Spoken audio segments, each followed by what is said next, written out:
और ये किसी को नहीं पता कि अर्थ चार्ट में है कहाँ। जैसे एक नदी की जननी ग्लेशियर होता है, जहाँ से जब ग्लेशियर पिघलता है और नदी बनती है, ऐसे ही नवमांश की जननी नक्षत्र है। क्योंकि ट्विंस की कुंडली चाहे सेम हो लेकिन उनके ट्रेड्स तो हमेशा अलग ही रहे हैं।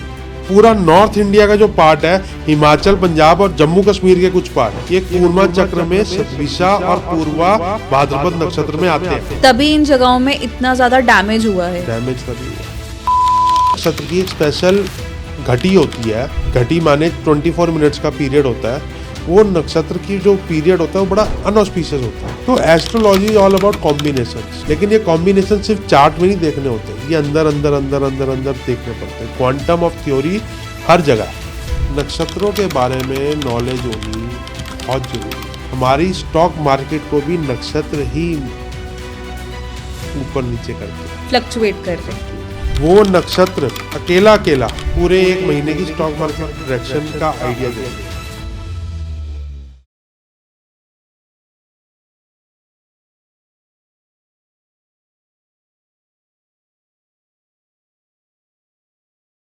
जय श्री राम। जय श्री राम। कैसे हो आप? मैं बढ़िया, आप सुनाइए।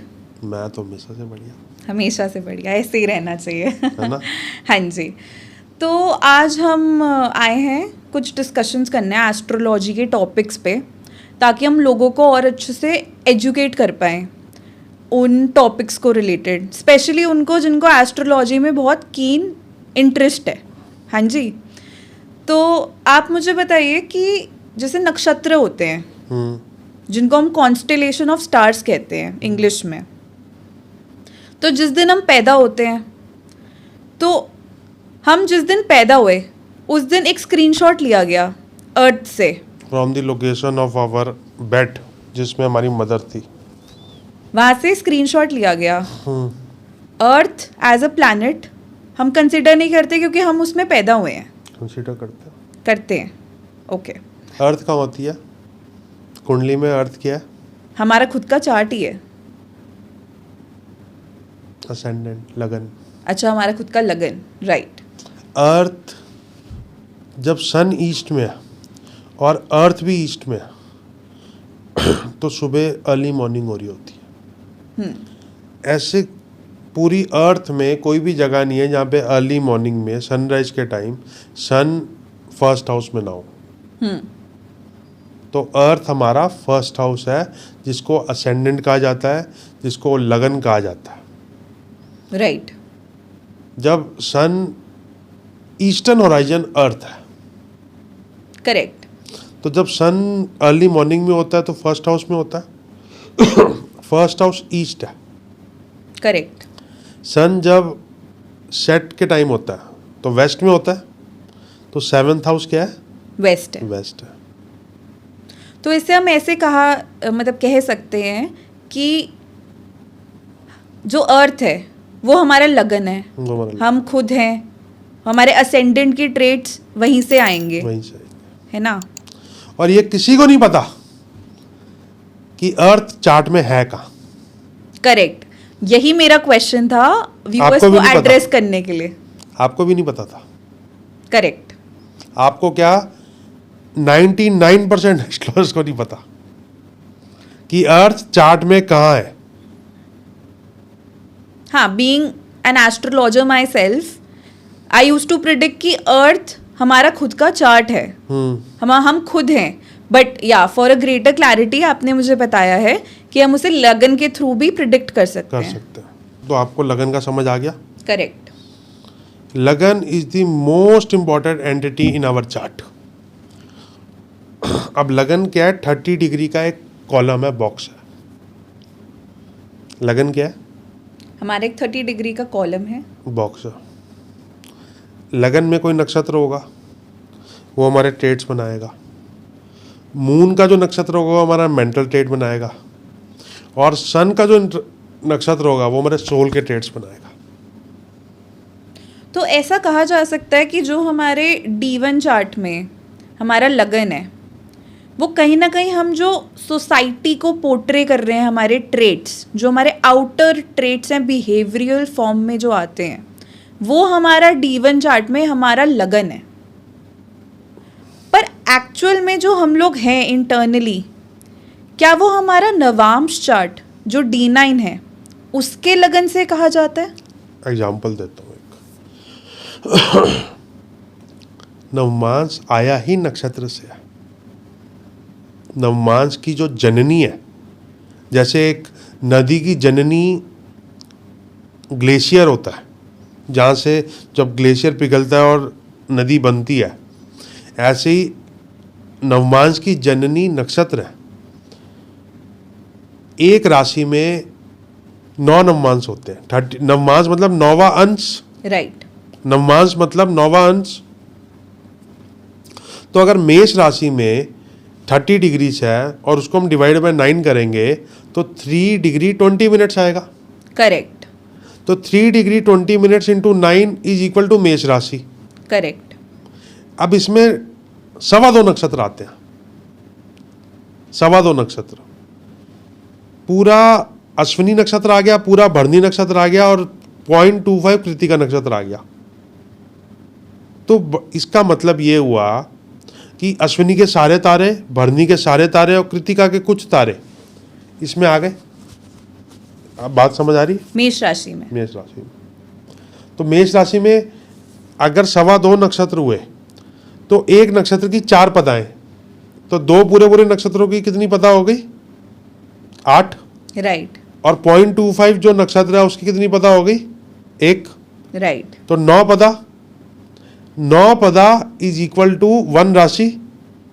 एक पदा ही एक नवमांश को डिनोट करती है। एक पदा एक नवमांश को डिनोट करती है एक नक्षत्र की। तो इसके कैरेक्टरिस्टिक्स समझना हमारे लिए कितना जरूरी है लाइफ में। सबसे जरूरी है। मतलब हम इससे जरूरी कुछ है ही नहीं। लोगों को, जो पुराने लोग पैदा हुए हैं, जैसे हमारे फादर की हमारे पास कुंडली नहीं थी, लेकिन हमें ये बताया गया था कि वो 5 अगस्त 1963 रात को 3 बजे से लेकर 4 बजे के बीच में पैदा हुए हैं। अब 3 से 4 बजे के बीच में 1 घंटा हो जाता है। 2 घंटे में एक लगन बदलता है। नॉर्मल डेज में अप्रॉक्सीमेटली 2 घंटे में एक लगन बदलता है। तो 2 घंटे इज इक्वल टू 30 डिग्रीज। 1 घंटा is equal to 15 degrees. Simple maths है ना। करेक्ट। 1 घंटा is equal to 15 degrees. 15 degrees में कितने नवमांश आएंगे? 4.5 नवमांश आएंगे।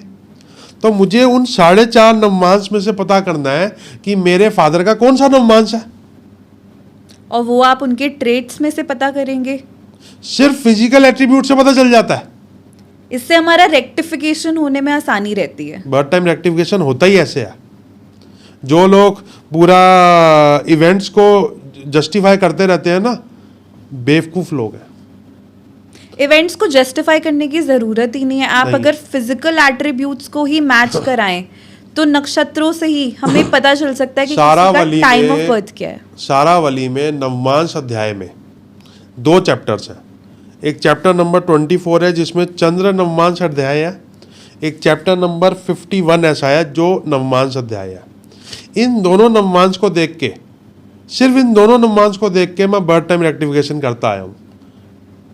और अगर इसमें भी मेरे को आगे जाना होता है, फिर मैं D9 के बाद D7 भी रेक्टिफाई करता हूँ, D3 भी करता हूँ, D30 भी करता हूँ, D60 भी करता हूँ।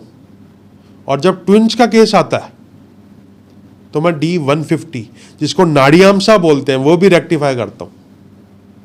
क्योंकि ट्विंस की कुंडली चाहे सेम हो लेकिन उनके ट्रेट्स तो हमेशा अलग ही रहे हैं। अब उसको डिकोड करने में हमारे D1, D9, D30, D60 और D150 बहुत हेल्प करते हैं। और लगन भी, स्पेशल लगन जिनको इपोच बोला जाता है, इंग्लिश वर्ड है इपोच, वो भी हेल्प करते हैं। करेक्ट। होरा लगन, घटी लगन, विघटी लगन, कारकांश लगन, ये सारे मिला के एक हमें अप्रोच देते हैं जिसको हमें होलिस्टिक अप्रोच से कुंडली देखनी होती है। राइट। अब आप बताओ मेरे को, अश्विनी नक्षत्र है जी, उसके कुछ ट्रेट्स बताओ। अश्विनी नक्षत्र माना गया है, अश्विनी कुमार उनके डाइटी हैं।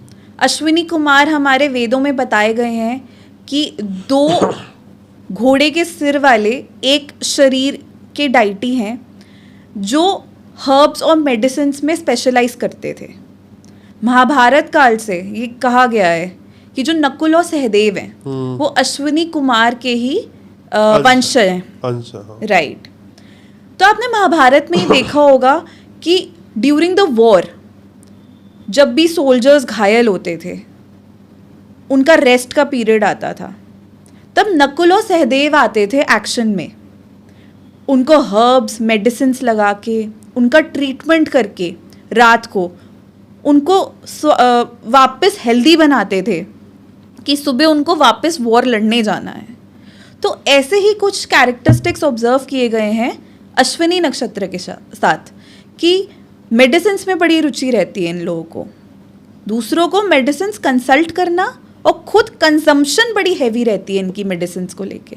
मेडिसिन्स नहीं कह सकते, सप्लीमेंट्स कह सकते हैं, क्योंकि ये घोड़े को रिप्रेजेंट करता है और घोड़ा हमेशा जवान रहना चाहता है। ये बात सच है, इनको जवान रहने की और अपने आप को ग्रूम रखने की एक अलग ही चाह है। और गाड़ी भी बड़ी तेज चलाते हैं। गाड़ियों का शौक और गाड़ियां तेज चलाना घोड़ा है अश्विनी नक्षत्र का एक ट्रेट है। लेकिन अश्विनी नक्षत्र अच्छा है या बुरा है, ये रिप्रेजेंट सिर्फ ये ट्रेट्स नहीं करते, इसको देखने के मल्टीपल फैक्टर्स और है। इसमें हमें आनंदी योग चेक करना है, इसमें हमें तिथि चेक करनी है, इसमें हमें सर्वार सिद्धि अमृत सिद्धि योग चेक करने हैं, इसमें हमें चंद्रमा का साइज चेक करना है, और इसमें हमें एक चेक करनी है कि अश्विनी नक्षत्र, वो जो अश्विनी नक्षत्र है वो विष घटी में तो नहीं है। हर नक्षत्र की एक स्पेशल घटी होती है। घटी माने 24 मिनट्स का पीरियड होता है। वो नक्षत्र की जो पीरियड होता है वो बड़ा अनऑस्पिशियस होता है, और अश्विनी नक्षत्र स्टार्ट होने के बाद जो 20वां घंटा होता है वो विष घटी होता है। तो क्या ऐसे कहा जा सकता है कि अगर कोई अश्विनी नक्षत्र में बॉर्न हुआ है और वो अशुभ घड़ी में बॉर्न हुआ है, तो वही अश्विनी नक्षत्र के जो अच्छे ट्रेड्स हैं वो बुरे में कन्वर्ट हो जाएंगे। वो ओवर मेडिसिन लेगा उसकी किडनी डैमेज हो जाएगी। वो ज़्यादा तेज गाड़ी चलाएगा, उसका एक्सीडेंट हो जाएगा। आजकल जो यूथ में वो बहुत तेजी से फैसला लेगा, वो गलत फैसला ले लेगा। अश्विनी इज ऑल अबाउट तेजी, speed, and speed is not always good. Right. अब मैं आपको एक बड़ी जबरदस्त बात बताता हूँ, वो भी किसी को नहीं पता।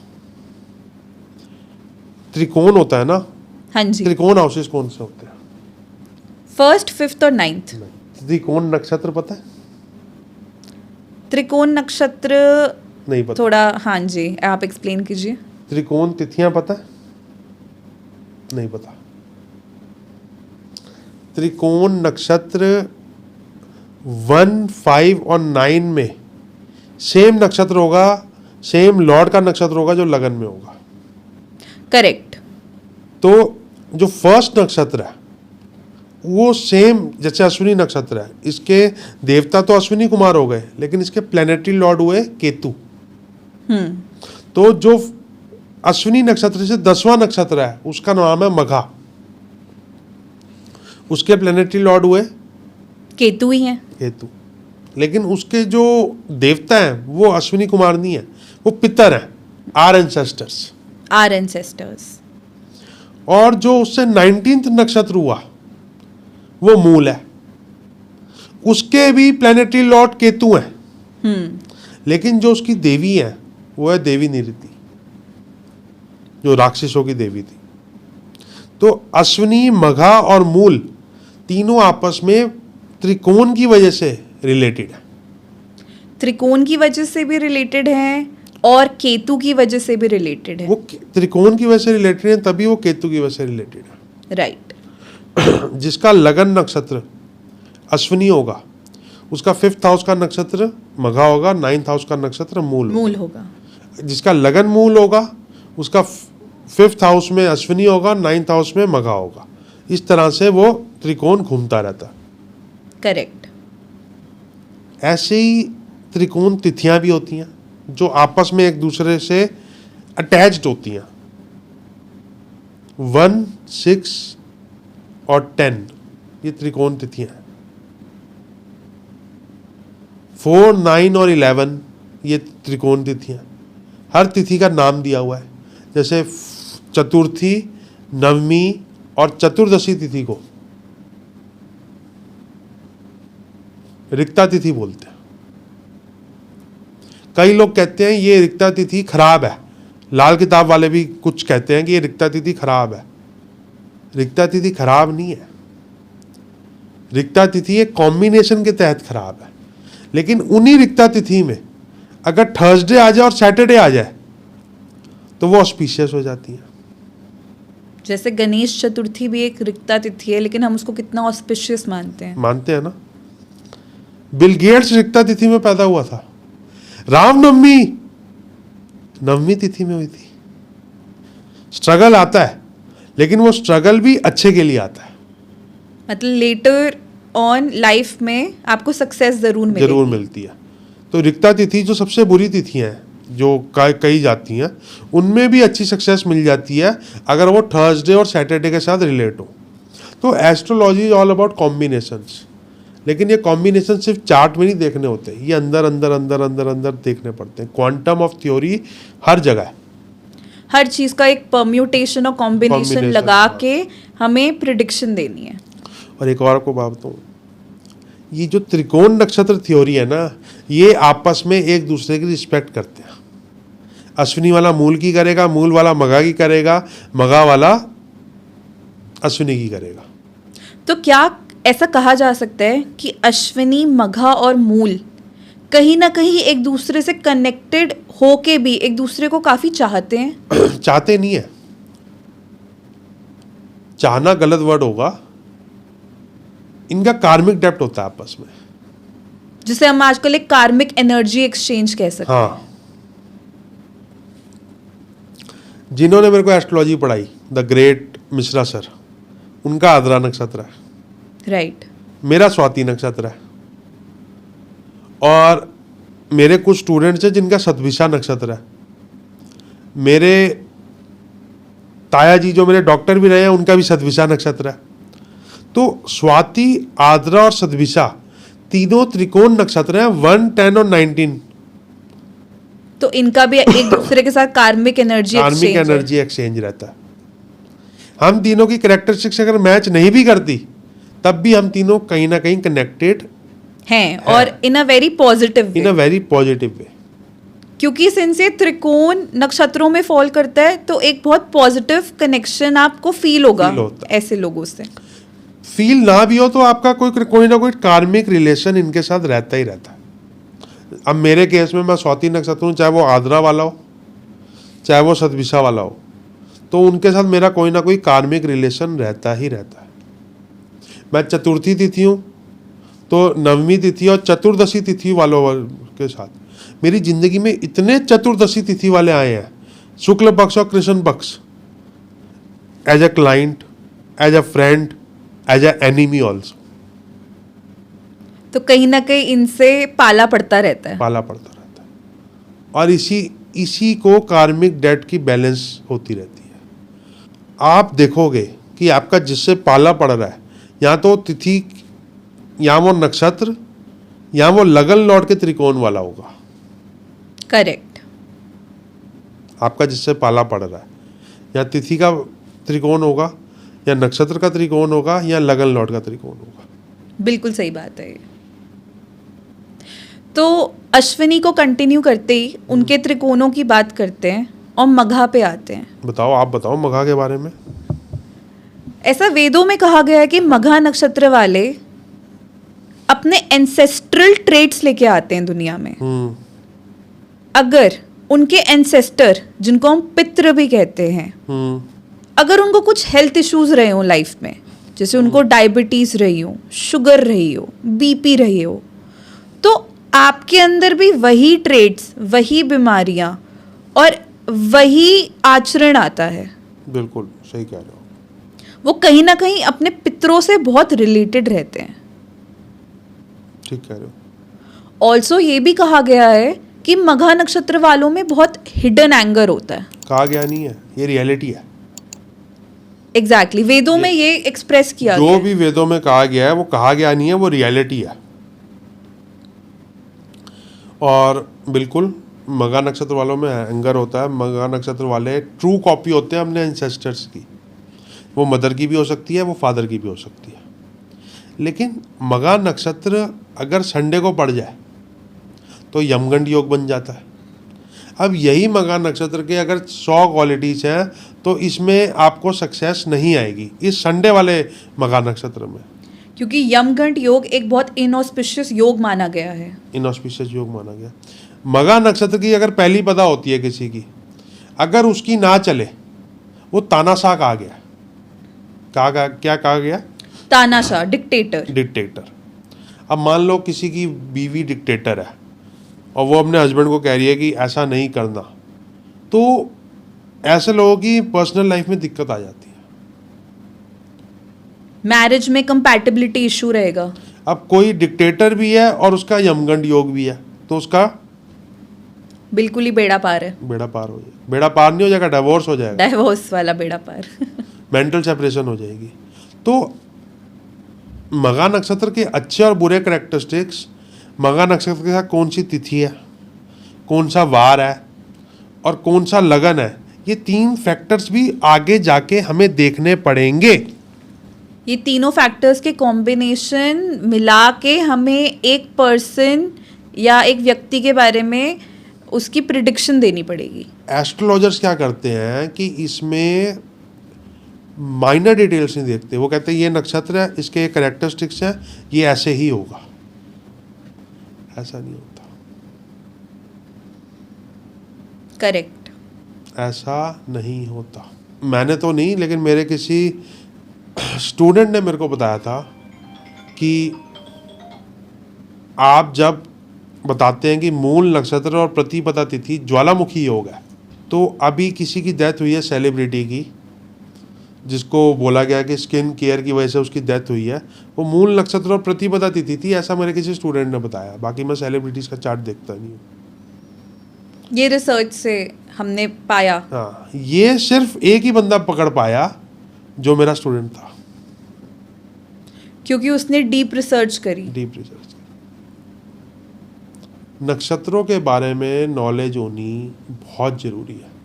नक्षत्र हमारे लाइफ के हर पार्ट को, लाइफ को छोड़ो, हमारी स्टॉक मार्केट को भी नक्षत्र ही ऊपर नीचे करते हैं, फ्लक्चुएट कर रहे हैं। तो ये मेरा बहुत कीन इंटरेस्ट का टॉपिक है, सिंस मैं एक बैंकर रह चुकी हूँ और अब मुझे एस्ट्रोलॉजी प्रैक्टिस करते हुए भी 1 साल हो गया है। तो मुझे कहीं ना कहीं स्टॉक मार्केट में शुरू से एक इंटरेस्ट रहा है। मुझे भी रहा। यही एक बहुत बड़ा रीज़न है कि मैंने एस्ट्रोलॉजी और स्टॉक मार्केट और फाइनेंशियल एस्ट्रोलॉजी को मर्ज करने की कोशिश की है। तो मैं आपसे पूछना चाहूँगी कि फाइनेंशियल एस्ट्रोलॉजी का कितना रेलेवेंस है हमारी स्टॉक मार्केट की फ्लक्चुएशंस को प्रिडिक्ट करने में।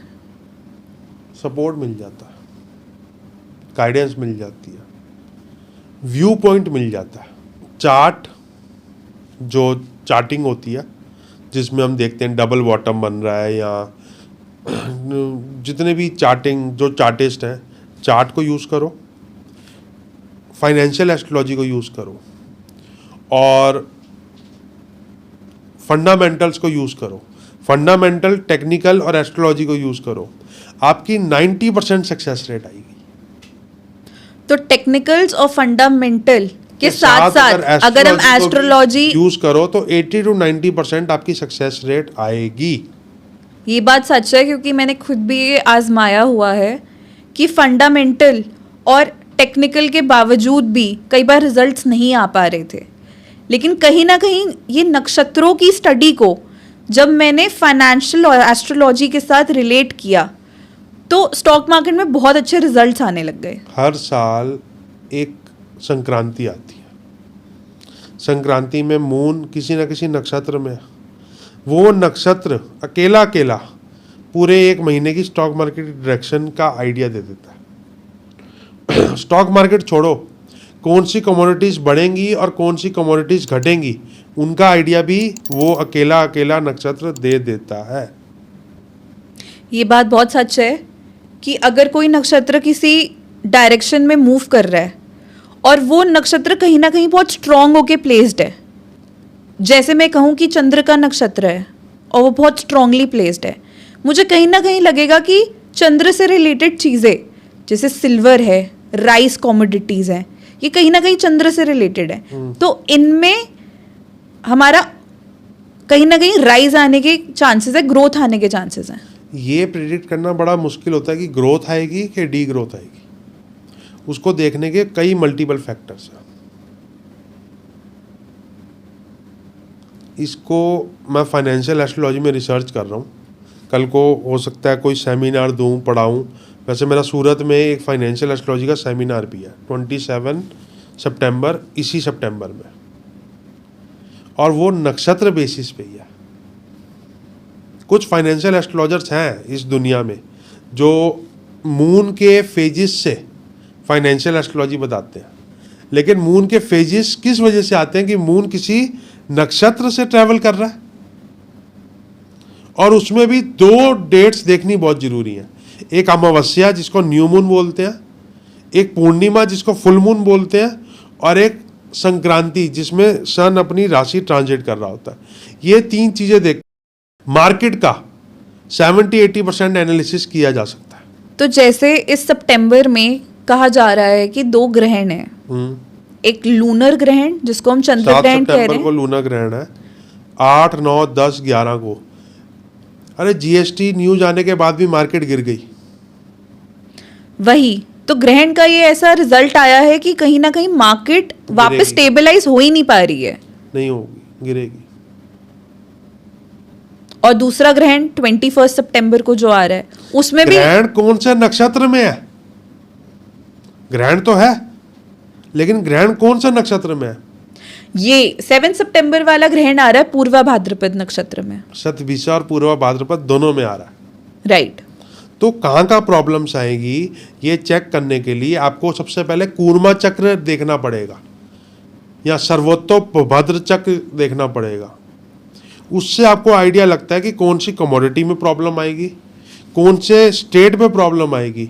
इंडिया का अगर कूर्मा चक्र आप खोलो तो पूरा हिमाचल, पूरा पंजाब और पूरा नॉर्थ इंडिया का जो पार्ट है, हिमाचल, पंजाब और जम्मू कश्मीर के कुछ पार्ट, ये कूर्मा चक्र में शतभिषा और पूर्वा भाद्रपद नक्षत्र में आते हैं।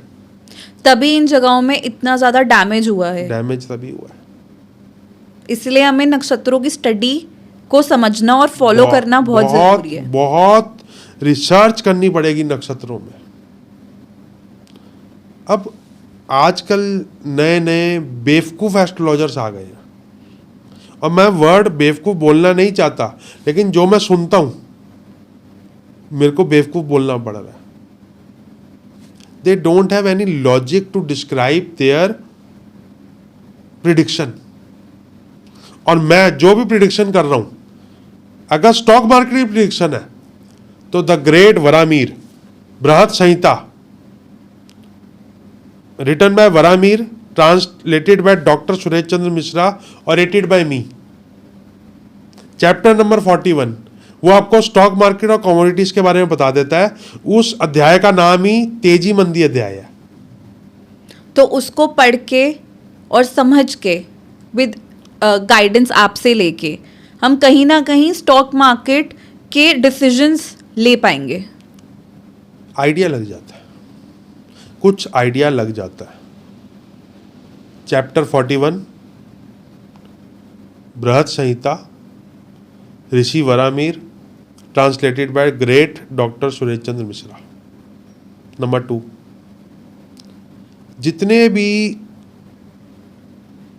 ग्रह रेट्रोग्रेड होते हैं साल में, जैसे इस साल सबसे पहले वीनस रेट्रोग्रेड हुआ, फिर मरकरी हुआ, फिर सैटर्न हुआ, अब मरकरी जुलाई में दोबारा मरकरी हुआ रेट्रोग्रेड, अब मरकरी नवंबर में रेट्रोग्रेड होगा। स्टार्टिंग ऑफ 2024 दिसंबर में मार्स रेट्रोग्रेड हुआ था। ये भी जब रेट्रोग्रेड ग्रह होता है ये भी मार्केट में अपना कोई ना कोई इम्पैक्ट डालते हैं, और रोज के जो प्लानिटरी पोजीशंस है वो भी कोई ना कोई इम्पैक्ट डालती है।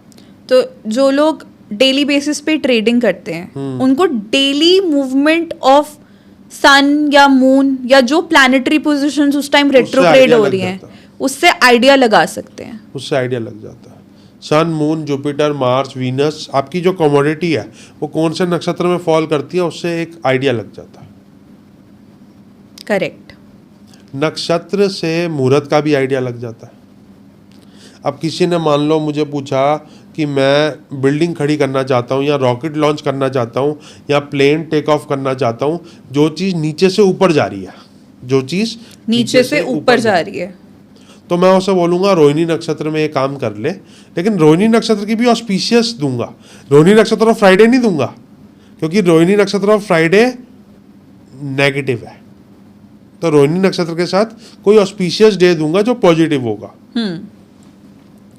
तो रोहिणी नक्षत्र असेंडिंग नक्षत्र, आरोहण, बढ़ता हुआ टुवर्ड्स स्काई। टुवर्ड्स स्काई, जैसे हम कहते हैं रॉकेट लॉन्च करने के लिए अच्छा हो गया, कोई चीज लॉन्च करने के लिए अच्छा हो गया, कोई इनॉग्रेशन करने के लिए अच्छा हो। भूमि पूजन। कोई मुझे कहता है कि मेरे को केस डालना है, तो आपको किसी इंसान को गिराना है, गिराना है, मैं उसको बोलूंगा आद्रा नक्षत्र। आद्रा नक्षत्र रुद्र है, उसके देवता राहु हैं, प्लैनेटरी लॉर्ड राहु है, देवता रुद्र है। तो अगर किसी को सम्मन भेजना है, कुछ नेगेटिव करना है, तो आद्रा नक्षत्र वाले दिन करो। तो जैसे हमारा एक नक्षत्र है पूर्वाषाढ़ा, उसका जो कॉन्स्टलेशन साइन है वो एक हाथी, दो हाथियों का है जिनकी सूंड ऊपर की तरफ जा रही है। तो वो कहीं ना कहीं आप किसी से लड़ने के लिए, कोई भी पूर्वाषाढ़ा नक्षत्र हो उसके अंदर बहुत ज्यादा हिडन एंगर होता है because of its near and dear ones. कोई भी पूर्वाषाढ़ा नक्षत्र is one of the very hidden anger नक्षत्र, पर्सन विद हिडन एंगर। मेरा बाप मेरी नहीं सुनता, मेरी माँ मेरी नहीं सुनती, मेरी बहन मेरी नहीं सुनती, मेरी बीवी मेरी नहीं सुनती, कोई ना कोई डिससेटिस्फैक्शन आती ही आती है।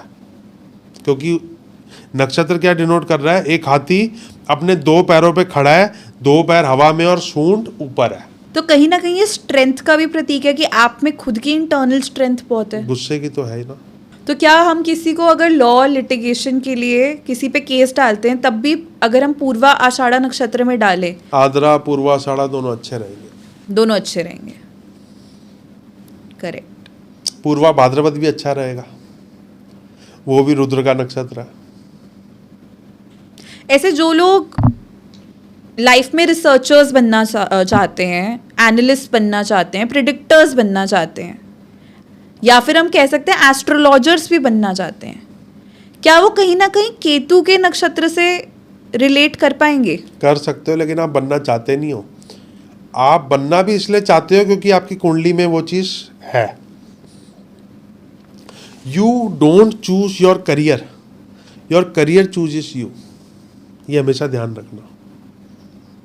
हम क्या कर रहे हैं या हमें क्या पसंद है ये भी हमारे स्टार्स डिसाइड करते हैं। ये हमारे नक्षत्रों के मूवमेंट से ही डिसाइड हो रहा है। अश्विनी नक्षत्र वाले को गाड़ी चलाने का शौक है, वो दो पैसे कमाएगा और सबसे पहले गाड़ी लेके आएगा। लेकिन मघा वाला गाड़ी नहीं लेके आएगा, मघा वाला घर बनाएगा, लैंड बनाएगा, प्रॉपर्टी बनाएगा। मूल वाला रिसर्च करेगा, भरनी वाला सेविंग्स करेगा, स्वाति वाला घूमने चला जाएगा। क्योंकि स्वाति नक्षत्र क्या है? हवा से रिलेटेड, हवा, खुली हवा में चला जाएगा। घुटन महसूस होती है तो खुली हवा की जरूरत है।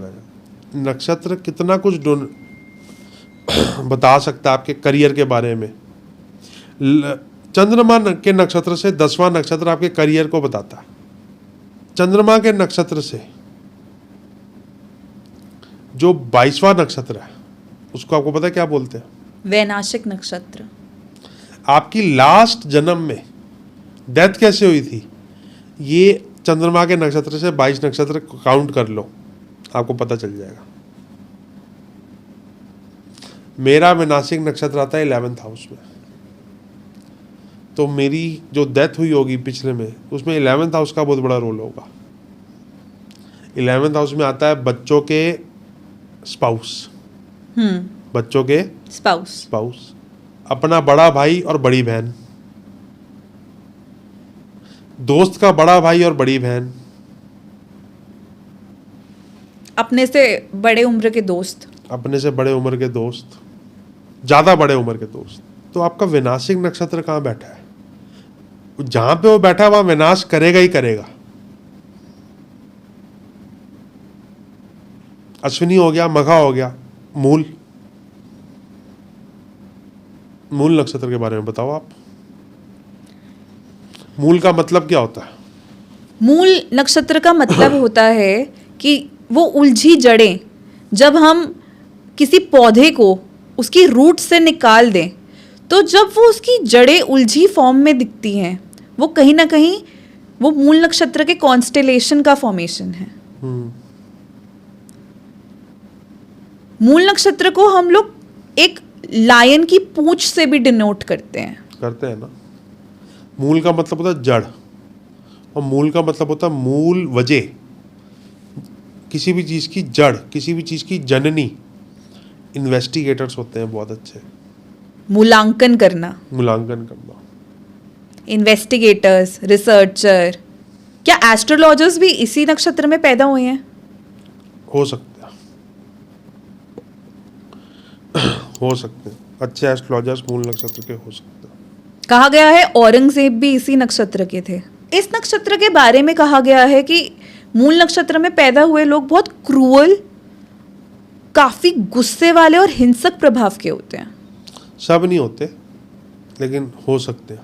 उसके लिए और भी फैक्टर्स देखने पड़ते हैं। लगन कौन सा है, चंद्रमा में किस प्लैनेट की दृष्टि है, चंद्रमा का नवमांश कौन सा है, चंद्रमा का त्रिमसांश कौन सा है, लेकिन हो सकते हैं।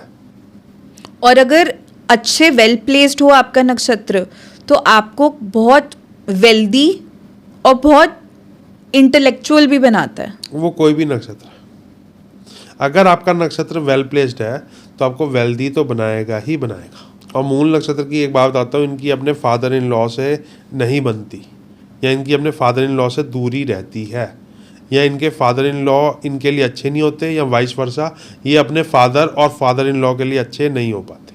करेक्ट। तो आज हमने किया है अश्विनी, मघा और मूल। ये 1, 10 और 19 है। और मूल में एक और बात बता दूं, मूल नक्षत्र को लोग सब डरते हैं। डरना तभी है जब मूल नक्षत्र नेगेटिव हो। प्रतिपदा तिथि के साथ हो, डरो। वेंसडे के साथ हो, डरो। प्रतिपदा तिथि का बनता है ज्वालामुखी योग, वेंसडे का बनता है यमगंड योग। मूल नक्षत्र में अगर रवि योग बन गया, सर्वार सिद्धि योग बन गया, अमृत सिद्धि योग बन गया, तो डरने की कोई जरूरत नहीं। चंद्रमा का साइज अच्छा है तो डरने की कोई जरूरत नहीं है।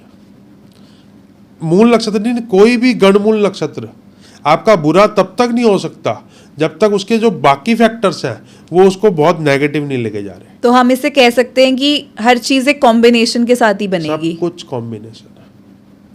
अश्विनी, मघा और मूल नक्षत्र में एक और कॉमन चीज है, केतु के अलावा तीनों नक्षत्र की स्टार्टिंग 0.00 डिग्री से होती है।